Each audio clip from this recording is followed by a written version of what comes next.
You can't get healthy in the same light environment that made you sick. It felt like a prison cell. I was asked to sit still, memorize, repeat information, and be under LED lights that were frying my brain on the inside out. That everything I thought to be wrong with me, my ADHD, my depression, my chronic fatigue, it was never about me. It was my light environment. In fact, today we are literally destroying ourselves by blasting a lot of artificial light into our lives after the sunset because we don't understand the power of darkness, and we don't understand that nature has created darkness so that it signals to our brain that the day is ending. We are literally light beings, meaning Yeah. light is controlling not only your behavior, but your perception of who you are and of reality and of others. Yeah. So light is creating your reality. All of these labels are useless because nobody has an ADHD problem. We have a light problem.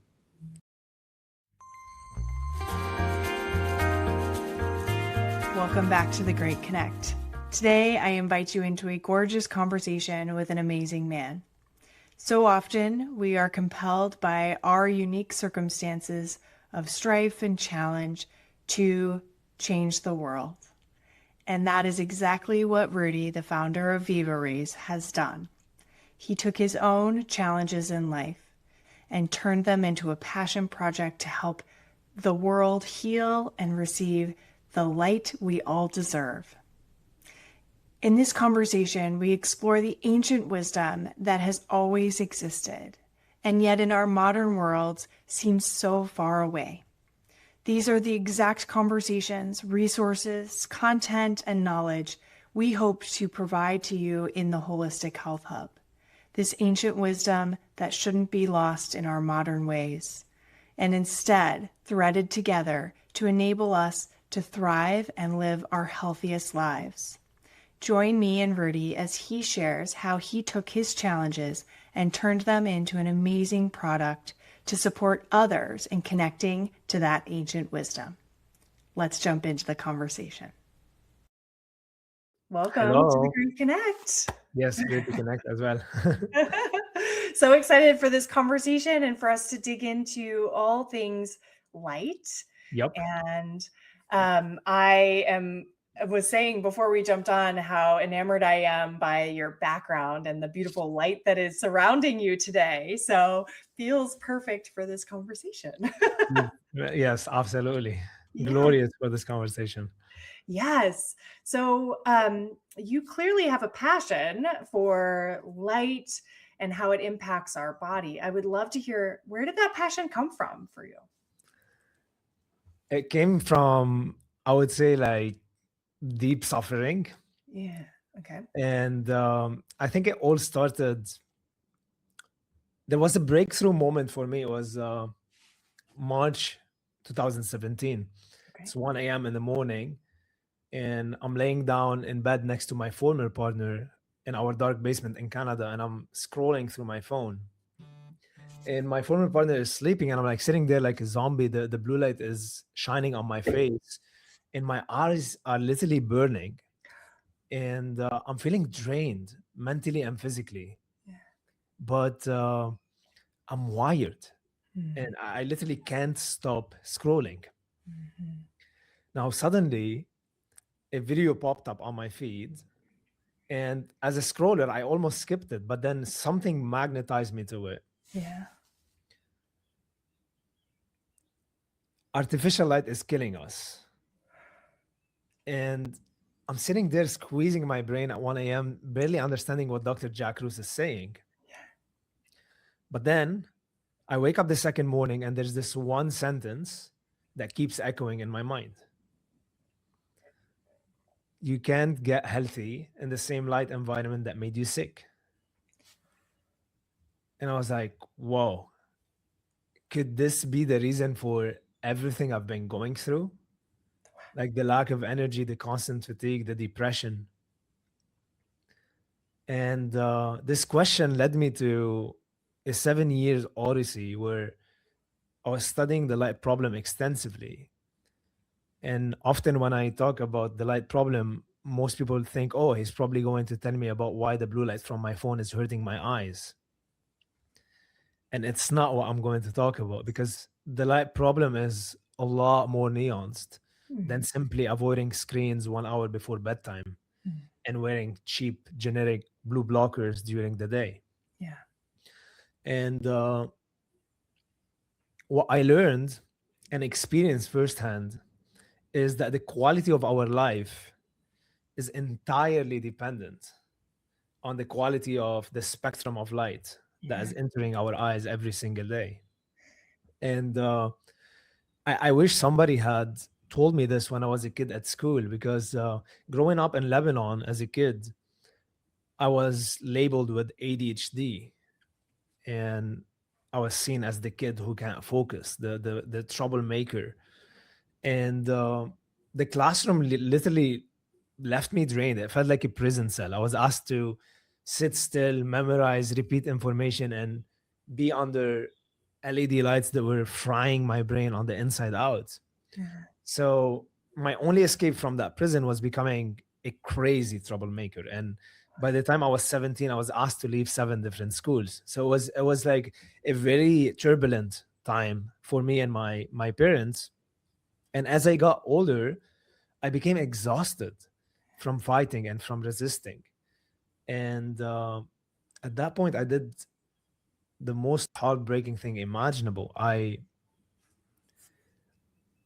gave up on myself, and it was a very difficult time for me. So I completely disconnected from my inner light and from my inner knowing, and I became a creature of the night, staying Mhm. up very late and scrolling on social media, doing drugs, partying, and then waking up the second day feeling low on energy and unmotivated all day long.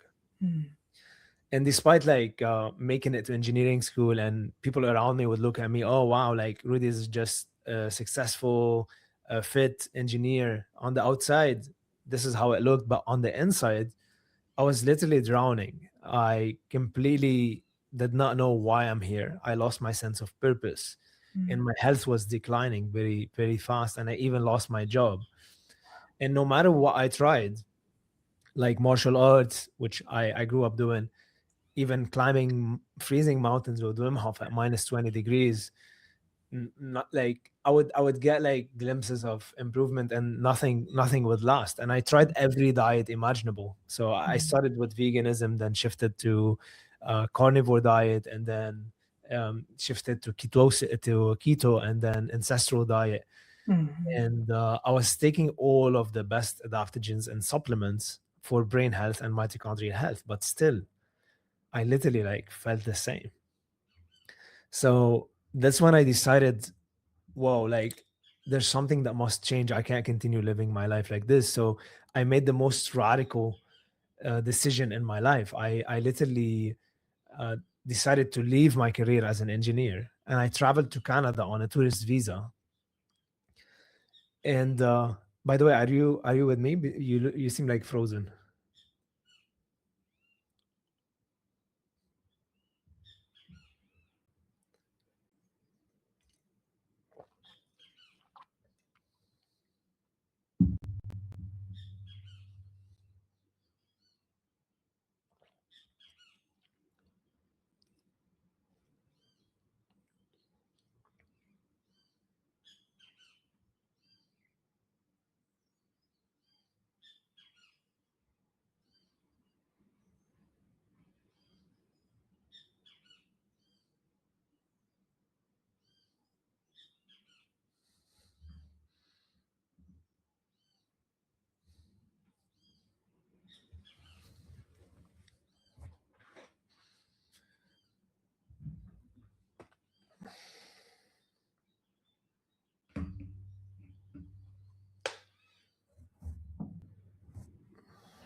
Test.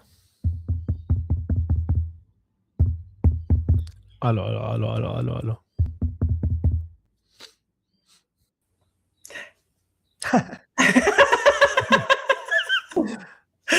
He's just like evaporated. I was like, I've never had that happen before. Yeah, I was like, "Are you frozen?" And then I noticed, like, yeah, she is frozen, and then you disappeared.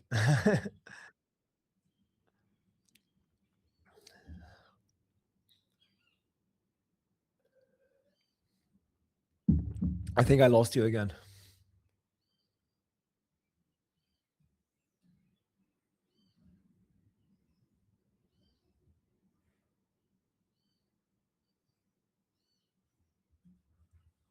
I don't know what's happening. Okay. Oh, okay, We're back.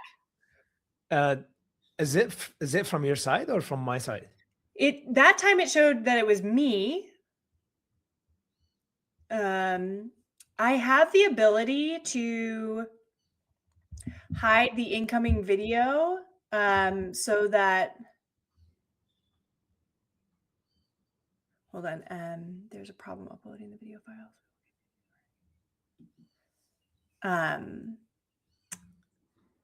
I might hide our videos, and that way the audio comes through. The videos will come through later, so it'll still record them. It just improves the performance, is what it's telling me. So we'll try that and see if that helps us stay more stable. Okay. Do you know where we cut, or like? Yes, you had said I was trying the Wim Hof and different things and the diets, and that you'd gone through all the different diets and the ancestral diet, and nothing was sticking. That was pretty much, I think that's where it stopped. Got it. Okay, here we go.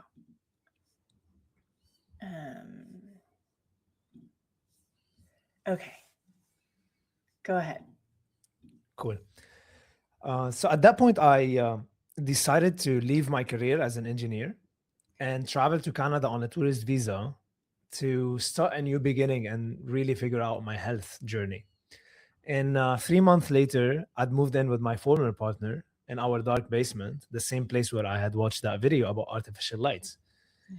Now, a few weeks after that night, my partner come to me with an unexpected surprise.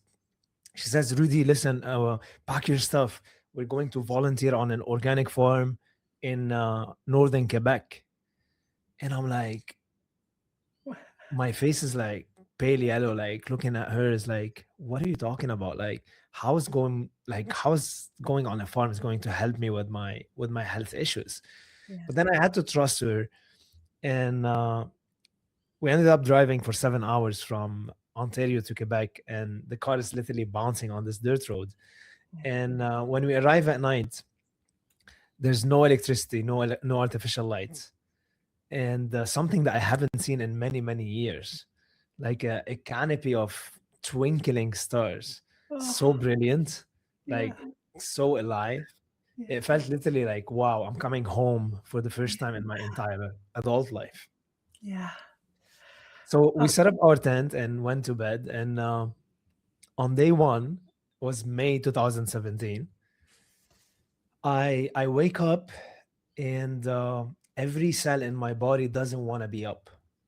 Like, I'm feeling exhausted, and my body is so heavy, and I'm really so depressed. The last thing I want is to be outside and for other farmers to ask me, like, how you doing? What are you doing in life? I didn't want to be around people. It was very difficult for me to pull myself out. But then on day 3, something completely unexpected happens. It's almost like magic. I wake up with no alarm clock, and for the first time in my entire adult life, I feel like, wow, like energy surging through me like electricity. Wow. And my body feels like super alive, completely rested, and I'm feeling like overflowing with joy. Like, I can't help but smile. Yeah. I was like, wow, like I feel alive once again. Like, I feel like a connection to everything around me. Even looking at my former partner, I could see her, and it seems like as though I'm looking at her through fresh new eyes. Wow. And here's what's absolutely shocking. The night owl in me, who used to stay until 3 a.m. in the morning, is now falling asleep shortly after the sunset naturally. Wow. It's like, wow.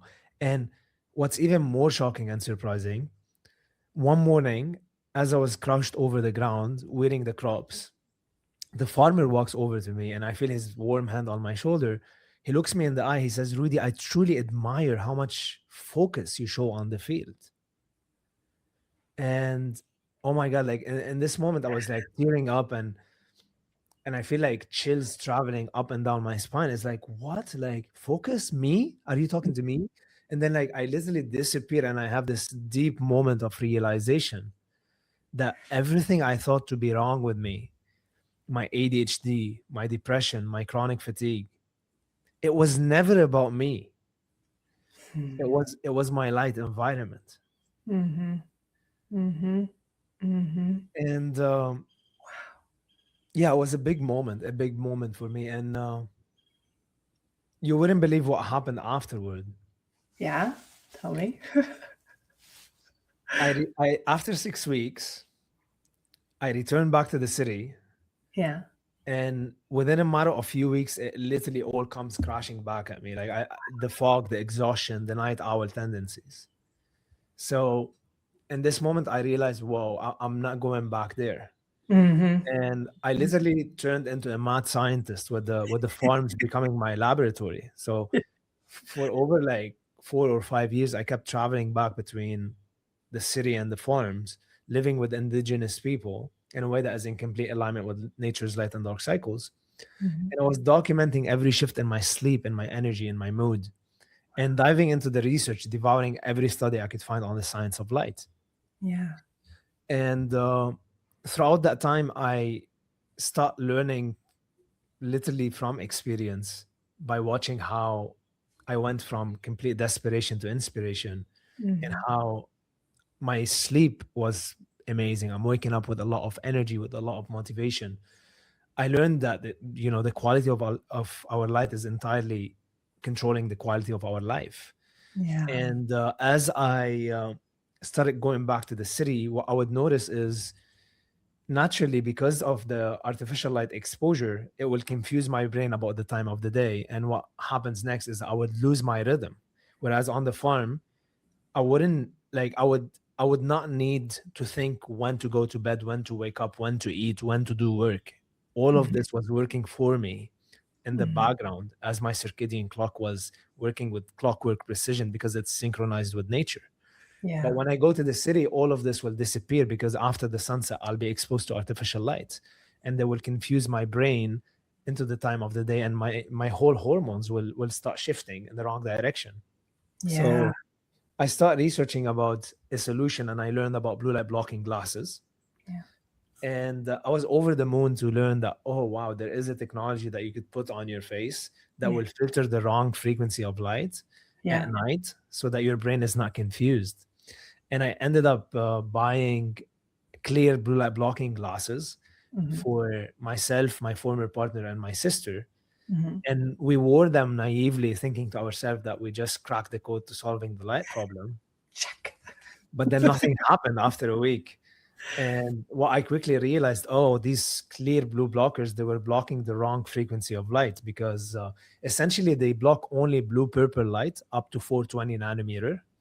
And the Oh. light that is coming from screens and LED lights, it starts at 430 nanometers. So there's no emission in blue purple light.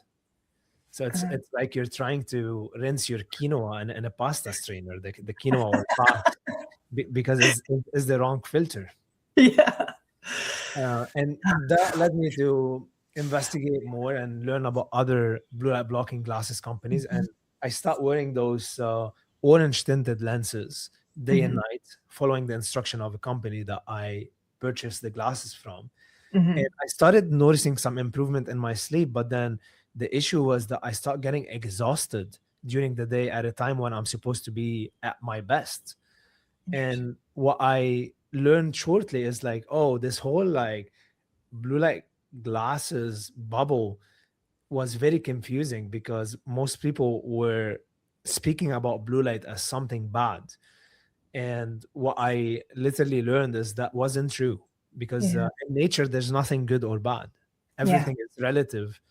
And blue light only becomes bad when we are exposing ourselves to it at the wrong time of the day. Mm. Because if you think in nature, there's no blue light after the sunset.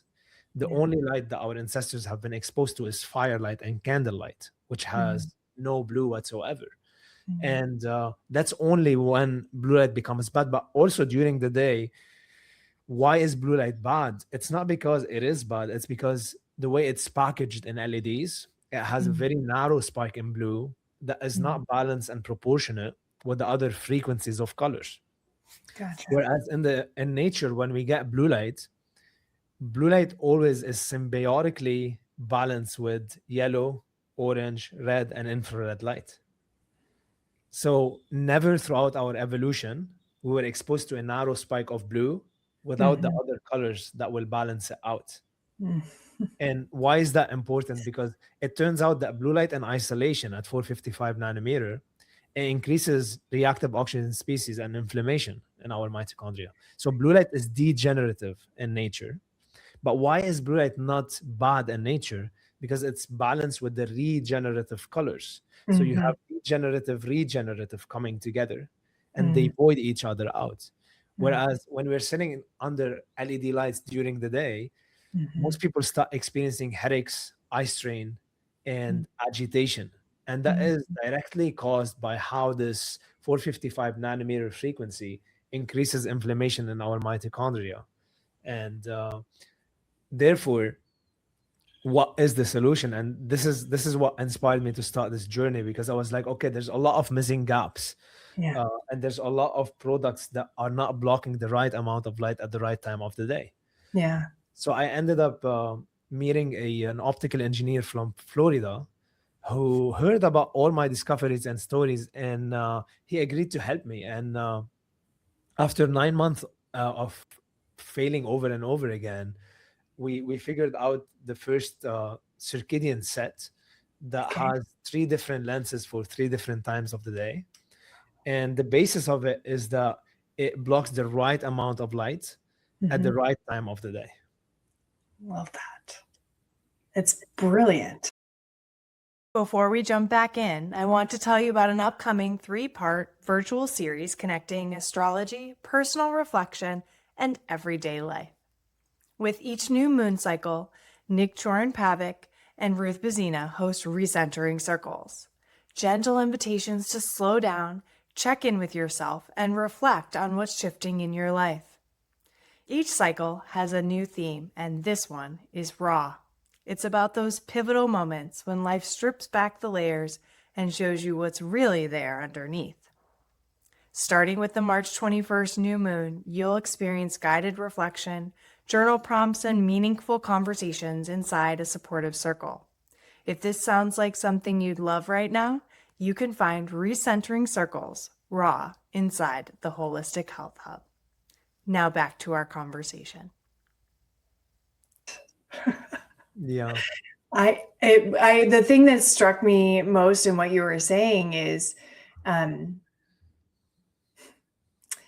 we, for whatever reason, as humans, think we can just do one thing. And you kind of said this with like your diet and all the different things you were trying, right? Like, I'm going to do the one thing, and when I do the one thing, it'll fix everything or it'll change. And what you just reflected in the conversation about the light spectrum is that nature has a whole spectrum, and we just have to keep the harmony amongst the spectrum of things, whatever that is, right? Food, light, all the things. And it's such a fundamental concept from nature, and yet we continuously try to fix it with just doing one piece of the pie. And so I love that your glasses are really saying it's not a quick fix, one and done solution. It's not the last hour of the day. It's really an understanding and education around how light supports our body and how it has its own rhythm throughout the course of the day that supports us in doing to being our best ultimately and feeling our best. I am curious to hear a little bit more about, you said something about like the hormones and the natural balance of that throughout the day. Can you expand on the implications from a hormonal perspective? Yeah, absolutely. So there's one thing that you mentioned about nature. Yeah. So if we look at nature, and everything that exists in nature is composed of opposing forces that interchange in balance in order for that balance continuity to exist. Mm-hmm. An example of this, think about man and woman relationship and intimacy. In order for the best intimate connection to happen, there need to be an opposing forces of balance between the masculine and the feminine. Mm-hmm. And every transaction needs to be voided by that balance. And when a man meets a woman or a woman meets a man that have tremendous difference in their potential and they come together, they end up destroying each other. Why? Because there's a lack of balance in every transaction, which start creating residues of imbalance. And those residues start accumulating until a volcano will erupt and destroy the relationship. Yeah. It happens in business, it happens in every aspect of life. And even when we think about our inhalation and exhalation, when we inhale and we exhale, both mechanisms must void each other out. And if we continue to inhale without exhaling, what end up happening? Yeah. We die. Yeah. So this is not because inhalation is bad, but Yeah. because it's not balanced with exhalation. Yeah. And when we look at the spectrum of light, is the same thing. Blue light on one side must be balanced with the opposite side of yellow, orange, and red light. And mankind tend to create technologies that do not take into account that balanced rhythmic interchange between polar opposites. In fact, today, we are literally destroying ourselves by blasting a lot of artificial light into our lives after the sunset because we don't understand the power of darkness. And we don't understand that nature has created darkness so that it signals to our brain that the day is ending. And therefore, the cells undergo mechanisms that allow them to repair that which is not working and replace the parts that are dead with new parts that vitalize us. And none of that could happen when we are sitting in our living room under LED lights in the ceilings with the TV is glowing and the phone in the hand, because we're telling the brain it's daytime at the wrong time of the day. Yeah. So with that being said, most people look at light as something that allow us to see the world around us, and it stays there. It's simply something superficial. I used to look at it in the same way. And throughout my journey, I realized that light is not just something that allow us to see. Light is information, and it's the language that nature speaks to us, shaping every aspect of our biology. So just like the information that we allow into our minds can either trap us in fear or set us free, light is a double-edged sword. And the right light at the right time elevate every aspect of our being. The wrong light at the wrong time make us sick. And this is what most health experts today, even brilliant ones, completely miss. Yeah. Now, why is that? Because our mitochondria literally run on light, not just food. And inside every cell in our body, we have those tiny engines that create our energy. Now, most people think of mitochondria as something that just is there to burn food into ATP. But here's the discovery that literally blew my mind. Albert Einstein's photoelectric effect, he said that when light shines on matter, it generates electricity. Literally, this is how plants photosynthesize and how solar panel works. Yeah. But here's the fascinating thing. It's happening inside of your body every single day. There's a Nobel Prize winner. His name is Albert Szent-Györgyi. Yeah. He spoke about how sunlight excites electrons in the electron transport chain of the mitochondria, and it literally creates the electricity that our cells need to produce energy. So in fact, it's now scientifically known that 1/3 of our energy come from food and 2/3 come from light. Wow.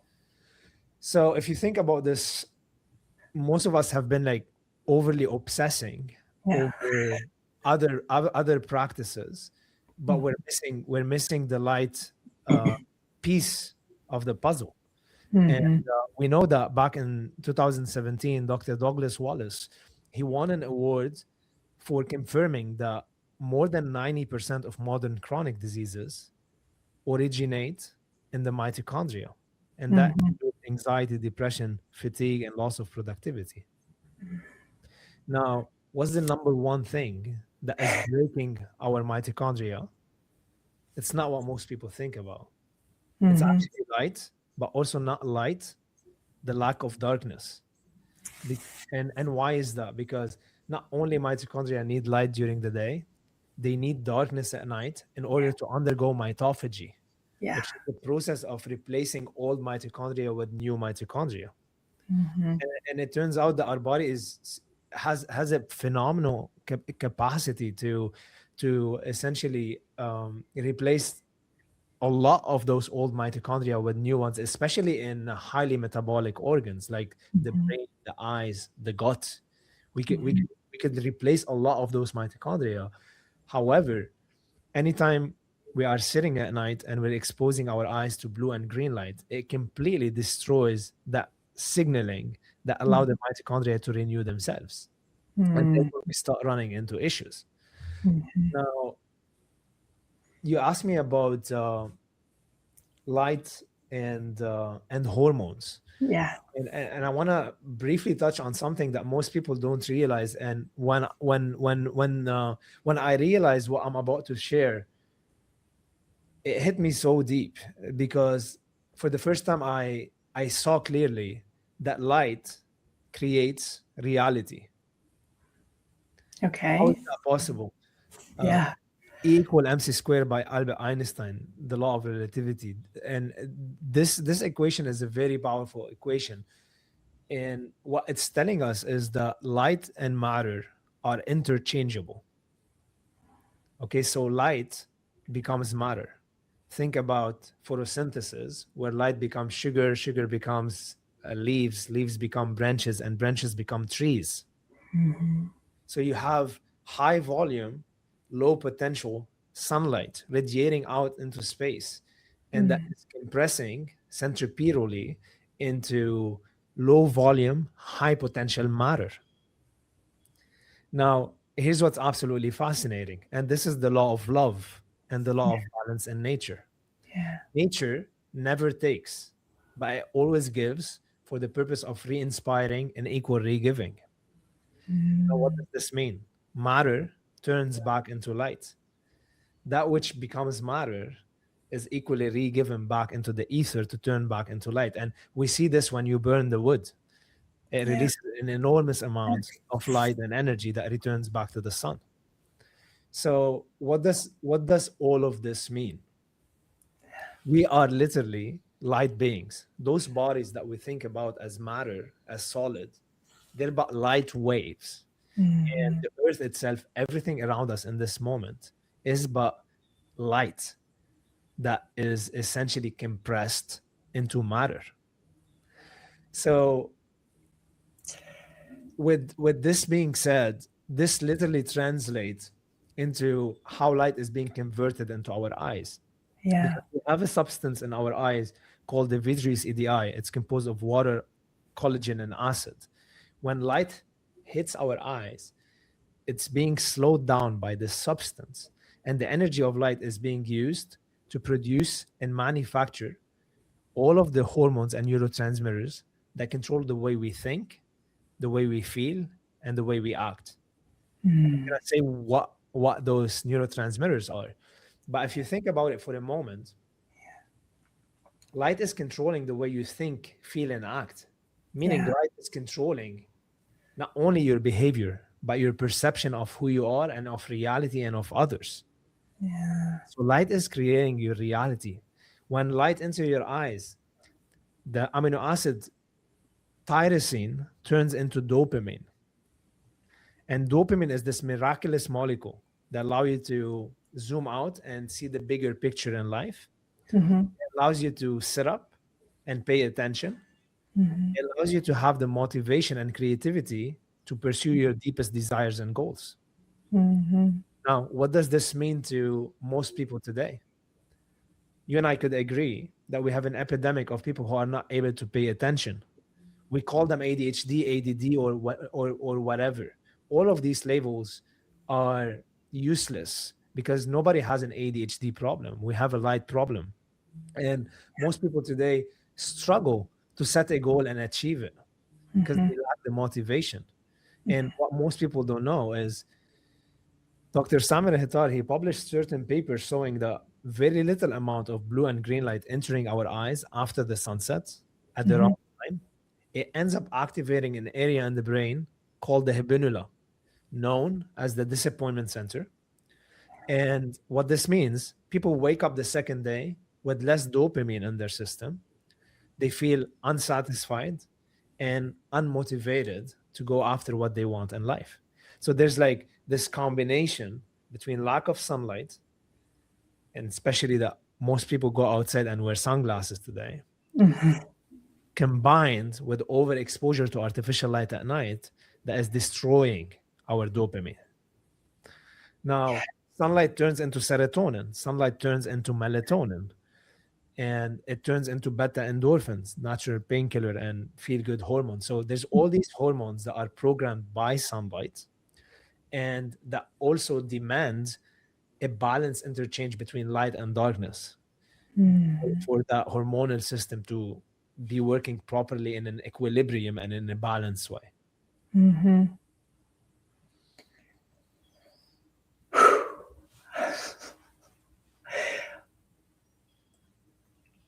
I'm digesting because so many thoughts are coming through for me of just various different situations. Just the sheer overwhelm of the sadness I feel that we have created an environment for ourselves that is destroying us, as you said, and as I believe too. And I personally, so I have two children, 6 and 8, and just my very beginning tip of this knowledge experience has been so supportive for me in learning how to support them. And look, it's an uphill battle because, as you said, schools are riddled with LED lights and not such great healthy environments. And now we're putting tablets and computers in front of them even more consistently. And I do the best that I can, but you're speaking into something that I can see and experience through their eyes, even easier than through my own, right? Because when they do watch a video and we do our best to balance all the things, I can see the impact right after, not just the stimulation in their brain, but the light happening, right? And what you're saying about that dopamine and that those rhythms, like in children, it feels so easy to see in their emotional expression because they haven't learned how to manage that yet, right? And so that's kind of what's flashing through my head right now, are all those moments. And what you were saying about the disappointment center, I mean, that's the one that like struck a real chord with me because I actually speak a lot about this with them. Of it makes sense that you're having this big reaction in this moment because of what's kind of happening in your body, right? And so thank you first. I just want to say that for all the work and research you've done, because just the ease with which you express all of this and share this makes it very understandable to digest and to take a little bit of the weight off of ourselves doing it perfectly, because it is a bit of an uphill battle. And with that, I'd love to hear your thoughts around, you moved through learning this, diving really deep into it, understanding all of it, and then shifting your world. For those of us that are swimming in light toxicity, how do we start to move ourselves into a place where we can access that sensation of, whoa, it doesn't have to be like this, it can be like that? How do we start to climb up out of kind of the hole that we're in? Yeah, that's such a great question. Honestly, what I want everybody to remember is when I went from desperation to inspiration, it did not happen through hard work. It did not happen through a lot of willpower. But how did it happen? It happened by returning back to an environment that was designed by God for my nature to thrive. And I truly believe in every part of my cells that we as humans, we are born to feel alive and we are born to feel great. And nature, which is God's nature and our nature, is at the foundation of this greatness. Yeah. I truly believe that we have fallen away from this feeling of inner aliveness because we have disconnected ourselves from nature's light and dark cycles, among other elements in nature. And while it may seem very complicated in our heads, thinking about the countless biohacking tools and machines and technologies that we need to buy in order to fix ourselves, it's not that complicated. And the biggest proof is when I was living with those farmers, they had a quality of light in their eyes that I've never seen in the community of folks who are obsessed over doing complicated dogmatic stuff. So how can we return back to that simplicity and reclaim that inner aliveness and vitality? I think we need to be systematic and do things with no overwhelm, without perfection required, and implement tiny, simple, actionable things that allow us to resynchronize our system with nature's light, because it's this light that evolutionary has informed every cell in our body about the time of the day and the time of the season, and allowed our bodies to find that equilibrium of secreting the right hormone at the right time so that we can thrive without needing to think about it. Yeah. And here's exactly what I would tell someone to do starting tomorrow morning. And most of these steps are essentially easy and for free. The first one is the moment you wake up, and I don't care when that is. Ideally, when you start implementing those steps with time, your waking up time will resync with nature, meaning that you're going to start naturally waking up at sunrise without needing an alarm clock. But if that's not the case right now, you don't need to worry about it. The moment you wake up, the first thing you need to do is to go outside and get at least 10 to 15 minutes of direct sunlight. No sunglasses. If you can be barefoot on the ground, do that. Why is that? Because we're living in environments that are overly charging our bodies with excessive amount of oxidative stress. And that shows as a charge of electricity in our cells and in our nervous system. Now, how can we discharge this excess charge? We do that by stepping on the earth, barefooted. Yeah. Remember that the earth is a container to discharge any excess charge. And when we are living in environments with a lot of artificial lights, eating fake foods, being around Wi-Fi's, all of this electricity is essentially building up in our nervous system, and it's very important that we discharge it. Yeah. So step number one, go outside, get that morning sunlight for 10 to 15 minutes. And if you can take your shoes off, do that. Step number two, about 90 minutes from that moment, go outside again and expose yourself to 10 to 15 minutes of sunlight. Now, there's sunlight is essentially composed of so many different frequencies that are absolutely essential for our well-being. One of which is UV light, which has a very bad connotation. And it's Yeah. believed among individuals that it's essentially dangerous because it burns our eyes and our skin. Why on earth would we have a photoreceptor in our eye, specifically called neuropsin, that specifically absorbs UV light if UV light was bad? Yeah. Yeah. And when we absorb UV light and when neuropsin absorb that UV, this is when we are able to convert those amino acids into serotonin, dopamine, and melatonin. So it's very important that we get the uh, dose of UV later in the day. And it's also very important to understand that if you're just starting on this journey and you've been living an indoor lifestyle for so many, many years, it's not healthy that you hear what I'm saying and then you go blast yourself with 5, 6 hours of sunlight, especially when the sun is at high peak, because you're gonna end up hurting and burning yourself. Not because sunlight is bad, but because you're not ready to absorb that sunlight. You haven't built your melanin yet to be able to absorb that sunlight properly. So start your journey gradually and add a minute at a time, so you're not overwhelming yourself.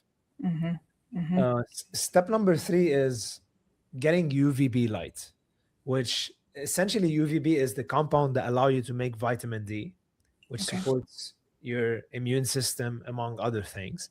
And you don't get UVB early in the morning or at sunset. You essentially start getting UVB when the sun is higher in the sky. So anytime between 11 and 2 is a great time. And you really need to be careful with UVB, and you need to have a gradual exposure again, and perhaps starting with a minute, seeing how your skin is responding, and then gradually adding so that you build your melanin. And melanin is the natural compound that your skin produces to essentially protect you from burning. And one of the biggest reasons why sunglasses are very dangerous is because when you wear sunglasses, you're blocking UV, you're blocking your brain from understanding that there's UV in the environment. And in nature, when UV enters our eyes, the brain produces alpha MSH. It's called melanocyte stimulating hormone, which in return sends a signal to the skin to produce melanin. And wearing sunglasses will disconnect that pathway, and therefore you're going to end up burning because your brain doesn't understand that there's UV in the environment. Now, alpha MSH is a very high anti-inflammatory. It increases libido and it regulates appetite. And there's a connection between obesity and people who overeat and disrupted alpha MSH levels. And if you're not getting enough UV in your eyes, your alpha MSH level will be disrupted. Now, step number 4, around the sunset, going outside and exposing yourself to the slowly fading light. Because again, light is information. And what this is telling your system is that the day is ending. And therefore, it's instructing your nervous system to exhale. And this is very important information that your cells will use to prepare for the environment that will allow proper repair and rejuvenation at night when you sleep. Step number 5, when you come back from that journey and you are exposed to the second sun from your devices, from your LED lights at home, you want to have a technology like the VivaRays circadian evening glasses that filter out the wrong frequencies from entering your brain and therefore protecting you from disrupting your timing. And those evening lenses are meant to be worn right after the sunset. They mimic the exact color temperature of the bonfire at 1700 kelvins, which is the light that our ancestors have been around for millennia after the sunset. and it will allow your nervous system to stay in a deep repair and relaxation mode. Yeah. And the last step is about 1 hour before bedtime or 30 minutes. You switch to, so as you can see here, it's one system and you can switch the lenses depending on the time of the day. Mm-hmm. And 30 minutes before bed, you switch to the nighttime lenses, Mm-hmm. which block all of the blue, all of the green, Mm-hmm. and it gives the body the color temperature that you get around the end of the bonfire when the wood turns into amber coil. And Oh, this is the time when naturally we want to be cozy, we want to go to bed.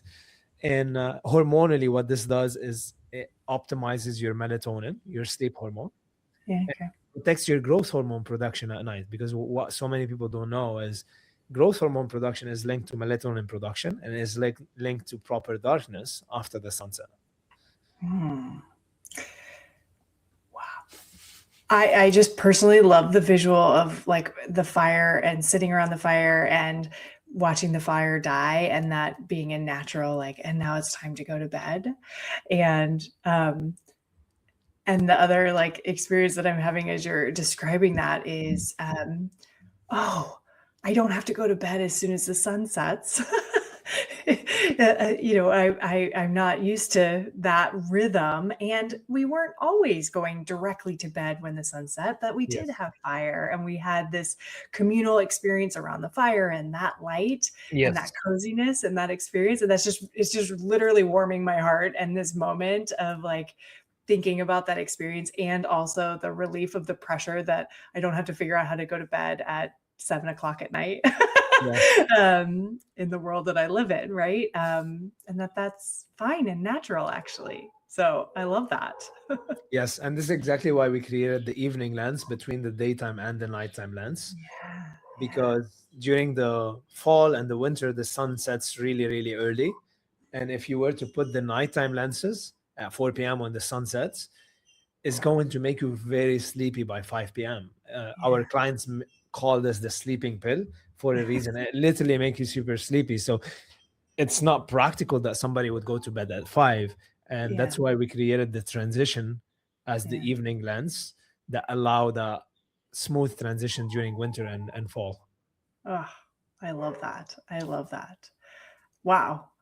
I loved every piece of this conversation, and I love the classes, and I love the thought and the intention and the true heart and love that are put into them to Mm. really not just create a hack for us to use to support ourselves, but actually to connect us to the experience and the transition that happens naturally, and really to learn how to lean into that, and those steps to be able to simply just start to give your body the information from the light throughout the course of the day that feels really accessible, for anybody, even if it's just starting with the step one first. Yes. And it's so powerful. And taking that back into our own hands, I feel like, is an important step in the process. Yes, absolutely. And what our goal as a company is to arrive to a place where we don't need to sell those glasses. Mm. And that would be the optimal environment in which we come back and return Yeah. to being in complete sync with nature. I echo that. I think that's why I've enjoyed this conversation and connecting with you so much, which is this is just the bridge to getting us back to a healthier world, and grateful to be a part of it and to be a part of it with you. And I have so many other questions that I'm like, oh, I would love for us to continue this conversation on a different level. And so maybe we'll have to do that another day, because this was so informative for those that are new to understanding and learning about light and the impact it has on our body and our world and our purpose. And there's so much more to explore here. I am so grateful for you joining me and having this conversation today, and sharing more about VivaRays, and everything that you shared will be linked in the description. Is there anything else you want to share with everybody before we send them into a new light-filled world? I think like it's an important thing to remember that as you hear this information for the first time, it may feel overwhelming. And as you continue to hear it over and over again, there's a point where it's going to go from your senses into your consciousness, and it's going to become very natural.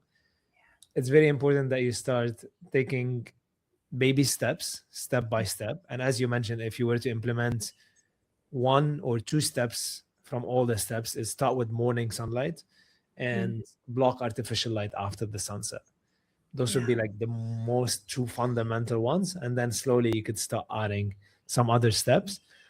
And if you'd like to stay in touch with us and to continue reading the educational blogs that we share about light and health, we do share an email newsletter every Thursday with an educational blog about light and different aspects of health. So you could subscribe by going to www.vivarays.com, VivaRays.com. Yes. And wishing everybody a wonderful coming back to themselves and to our nature, in which we thrive and in which we find inner aliveness again. Beautiful, beautiful. Thank you so much, Roudy. And thank you to everyone for tuning in. We'll see you next time.